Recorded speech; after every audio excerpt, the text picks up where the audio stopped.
Good afternoon, everyone. Chief Education Officer, Dr. Ramona Archer Bradshaw. Senior Education Officer Curriculum, Mr. Fernando Carter. Other officials, Dr. Yvonne Weekes, principals, students, media. Good morning, good afternoon to all of you, and welcome to the Ministry of Education, Technological and Vocational Training. God talked to the fowl cocks early that morning. He charged them not to crow. So silence come and possess every wing, and fear ever feather, and all the joyous birds in foreboding huddle together. No rooster releasing he perch, no hen with cackle. What is this?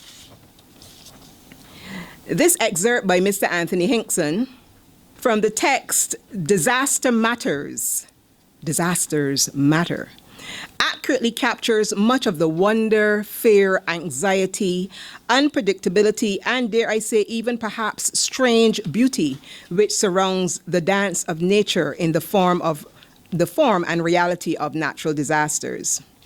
I remember exploring a very well-known text written by a Jamaican hurricane when I was a teacher in the lower secondary school teaching literature.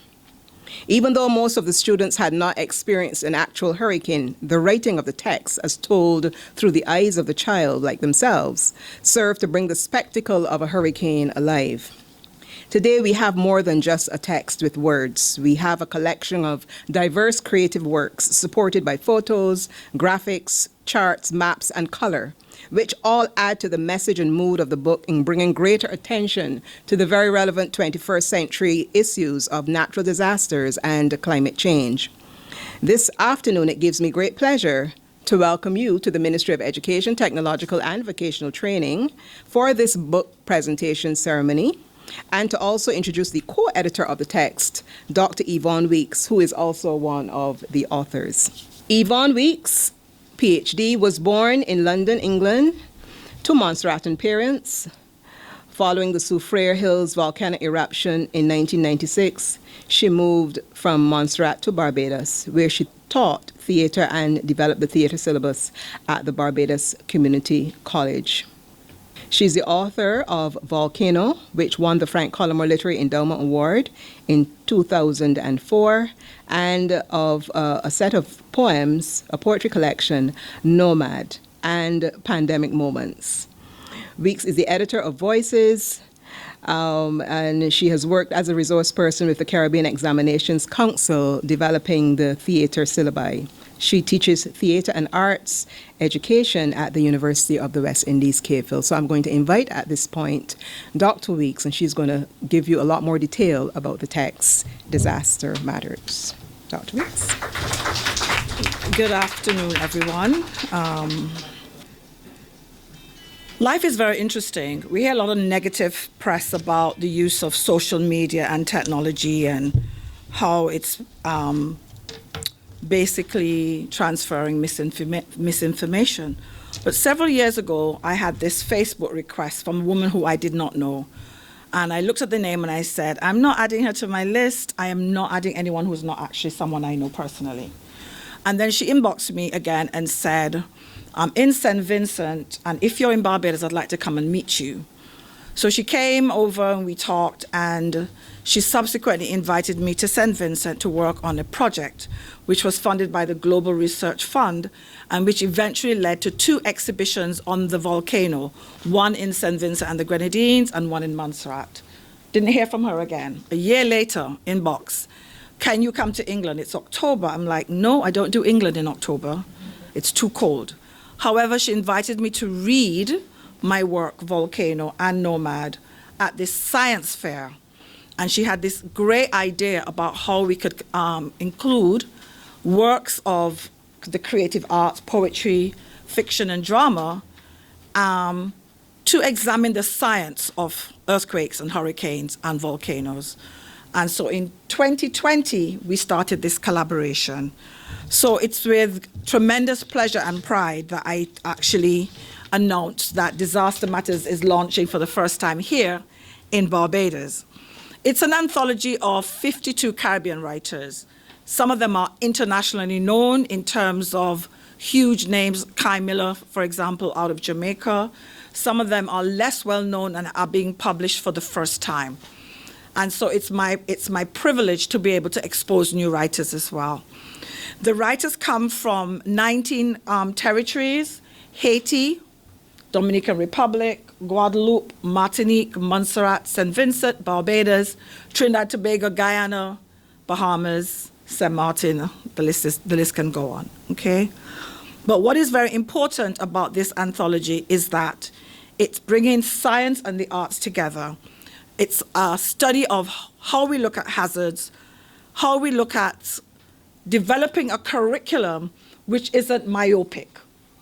Many years ago, my son might be embarrassed by this. He came home very excited because the biology CSEC exam had a poem on the exam, and I thought, that's really interesting and intriguing. He was very excited because he's a literary person. Well, he has to be because he comes from a literary household. So what we're trying to do with this text is to make sure that teachers from across the Caribbean understand the imagination role in understanding the science. I am a product of Hurricane Hugo, Category 4. Everything was flat at the end of Category 4 Hurricane Hugo in Montserrat. And I'm also a result of a volcanic eruption. I actually came to Barbados for a year 26 years ago as a respite from the Montserrat volcano. And here I am. So this is obviously a labor of love. There are 7 sections in the book, combining poetry, fiction, nonfiction, drama, as well as science articles. And they provide suggested comments, notes, and activities for every single submission. And that was a lot of work. I literally wrote for 10 months the comments, questions, activities, and notes for this work. After having 200 submissions, we accepted 52.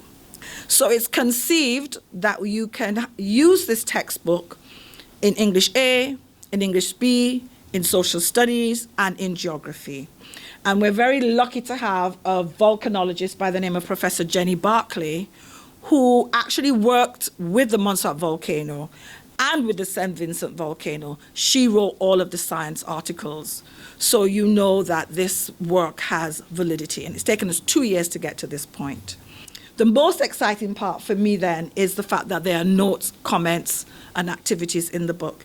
And some of you may be wondering, well, there are 20x plus schools in Barbados. How come only 12? I have to be very honest. There are a few drama pieces in the book which can be used for CSEC Theatre Arts and for CAPE. And so it was clear to me that those schools that do teach theatre arts had to be my first priority. Although my co-editor is in the UK, she's not able to be here. We really want to thank all of the writers. We're enormously proud of the work. This is the first of its kind, I can tell you that. There is no textbook anywhere that deals with the science in this way. We also have an exciting section about possible careers. We know that climate change in the Caribbean is a huge deal. We know our own Prime Minister has made it very clear that this is the top of the agenda in terms of our sustainability as a region. So we have made a list of wonderful careers for students, and we hope that you will use the book. We've also been working with ministries of education, some of whom have already decided that this book is going to be on their curriculum, because you know we're going into hurricane season very shortly. We're not in hurricane season, and we're already seeing the impact of of floods and rains and shock, surprise thunderstorms. So this book will come in very useful. I want to thank my son and his wife. I want to thank them because they literally built the website, did the call for papers, contacted all the writers, wrote the contracts. My son read 200 submissions, put them in categories. That really helped both Wendy, McMahon, and myself. So I want to thank everybody. I hope you enjoy the book. If you need me to come and do any session in terms of the kinds of activities, comments, and questions, please do contact me. And the good thing also about this book is that I think 48 of the writers are still living. And generally, when we write when we pick up textbooks, many of the writers have long since passed. These writers are accessible. You can Google them. They are available to you. And so I'm really proud of the book. Thank you very much for coming. Thank you very much, Dr. Weekes, for those comments, which really contextualizes the book and emphasizes its value across the system. As she said, it's interdisciplinary, and it will be valuable in subjects like English A, English B, theater arts, general studies, including social studies and geography, as well as science. So it has great educational value, and we really want the schools to utilize the text as much as possible. At this time, we're going to invite her son, Nathan, and he's going to read, his submission from the text. This book has been a lot of work, and it's very emotional because the story I'm going to read to you, I wrote when I was 11 years old. And I was thinking, why did I write this story? And I remember one of the programs my mother did at that time was called God Will Find a Way, which was a series of theater productions she did in shelters throughout Montserrat. She was the director of culture at the time, right? And I was 10 years old, 11 years old, going through this thing, which was absolutely traumatizing. And I know it was traumatizing because last year when we had the ash fall, from St. Vincent here, I was triggered heavily. And I was thinking, oh my goodness, that was 26 years ago. How is it that that experience just came fresh back to me? And so I wrote this story. Well, it's not really a story, it's a recollection of a heavy ash fall one day. And it's called The Most Frightening Day. So hopefully I get through it without crying. It was a sunny, warm Wednesday afternoon. I was in St. John's, that's in the north of the island, helping my Auntie Lorene with her hair salon business. I don't know what I was doing in the salon, but I was there doing something. Then, poof, there was a massive eruption, and ash shot up into the sky as though a bomb had gone off. And as if that was not enough, we had to drive through all of that too, and then to Corkhill, where we lived.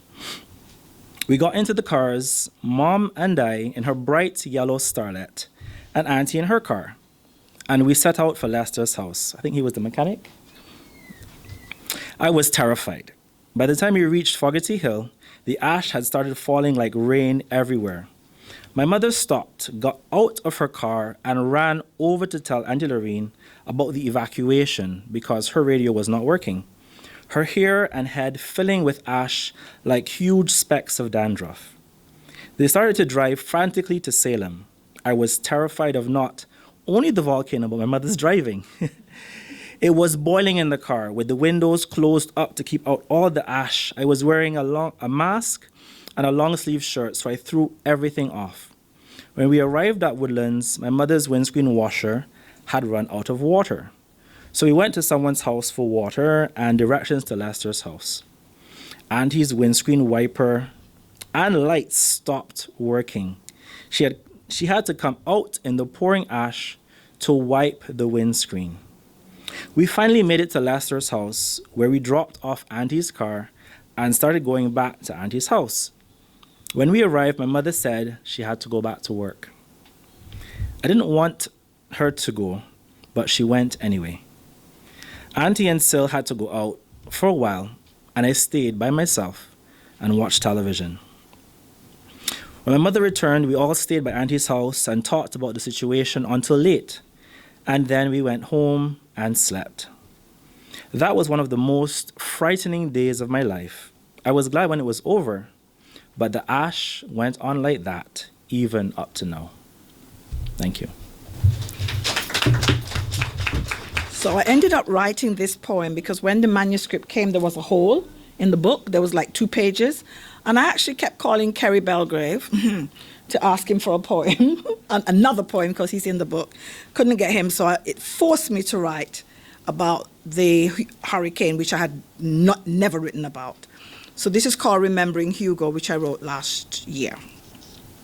So, all day she notes the weight of the sun, dogs crouching at doors, shirtless men hammering, fat babies sleeping through squeals and innocent screams of village children.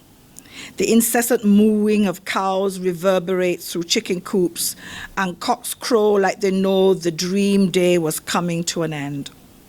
Women hummed soft tunes, packing corned beef, sardines, and eclipse. All along, some disbelieving villagers, fooled by the quiet day, clouds ascending, sat in the cool, in the stillness, sipping Heineken with fried chicken wings, ignoring the butterflies swarming around, dismissing too stammering voices on the radio announcing the early September hurricane. Into the haze of the afternoon, little girls rested between sticky thighs while mothers greased patterns for the new world of school. Then night falls. She, the mother, hears the trees breathe. The rising evil of the wind prevents sleep. Why the moon watching her and her child so? In the darkness and in her fear, she hears the wind part the red galvanized roof, tears drip while swelling winds like mallets grind everything down and away. The sky over her bed moves her to a clothes cupboard. 7 family members already packed in there. She crouches with child in arms. Fear empties her stomach onto the floor. The rain like needles fall on her neck, drip, drip, drip. She keeps her eyes shut. Winds shatter furniture as Hugo passes. Morning comes. Crickets too. Light reveals everything skin out in the yard. Corned beef, sardines, and eclipse lie next to the shrinking dogs, cows, chickens. Traumatized trees wrap around each other and houses, their naked roots exposed. The eye goes and will not come back. All is broken. The bones of birds clothe the earth. She notes the staggering house, escapes to sleep in car untouched, yet drowning in leaves. What comfort is the sun, now light, if leaves lay too wet to wrap her child tight? Thank you. Thank you very much, Dr. Weekes, for that wonderful poem. I felt it. At this time, I'm going to invite our Chief Education Officer, Dr. Ramona Archer-Bradshaw, to share her remarks. Senior Education Officer, Mr. Fernando Carter, Dr. Yvonne Weekes, lecturer, teacher, author, mentor, co-editor of the book Disaster Matters, my esteemed principals, teachers, students, members of the media, greetings. This afternoon, it gives me great pleasure to offer remarks at this handover ceremony.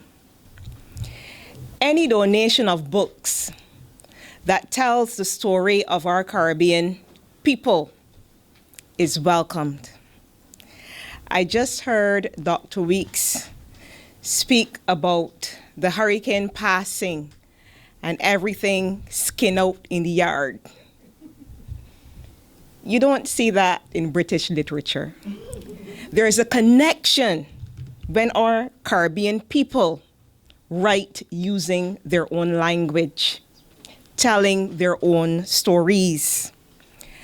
And while it is important for our children to understand international perspectives, it is equally important for them to understand and value the stories about us by us.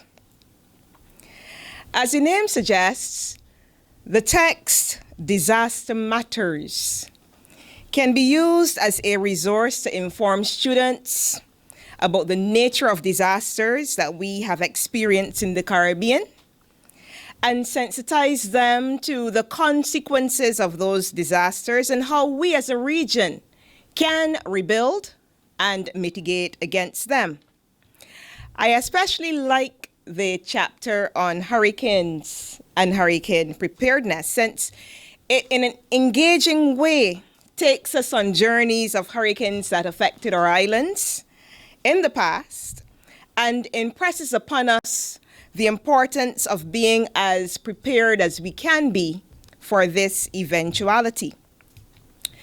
It is indeed my hope that those students who receive these texts will not study them as a means to an end, but develop an appreciation for the struggles that we have been through as a Caribbean people and become encouraged by our resilience.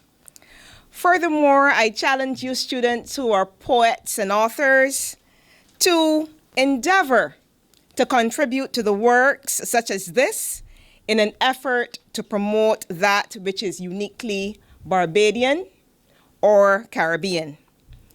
There's an African proverb that I like, and it says, until the lion tells his own story, the tale of the hunt will always glorify the hunter.